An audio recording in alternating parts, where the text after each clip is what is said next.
nagpapahayag ng iba't ibang damdamin sa iba't ibang okasyon. Ginagawa nitong espesyal ang isang ordinaryong araw. Napapagaan nito ang damdamin ng taong kung sino mang makakakita o makakatanggap nito. Sa panahon kulang o hindi man kapanuhong na ng bulaklak, maaari tayong gumawa ng isang artificial na bulaklak. Kailangan lamang natin ng telang satin, ng barbecue stick, ng floral wire, ng floral tape, ng lapis, at ng gunting. Kunin ang tela, gumawa ng palisukat na may 3 pulgada ang sukat ng bawat sides. Kunin ang telang nagupit at itupi ito sa gitna. Pagkatupi sa gitna, ay hawakan nito ng pagganito, kung saan ang hintuturo at ang hinlalantog na kamay ay nakaipit. Itupi ang pinakataas na bahagi ng tela, pati na rin ang pang-ibabang bahagi ng tela.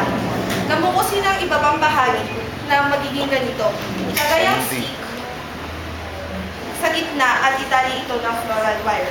Ganito ang magiging itsura. Pagkatapos, ilagay naman natin ang floral tape.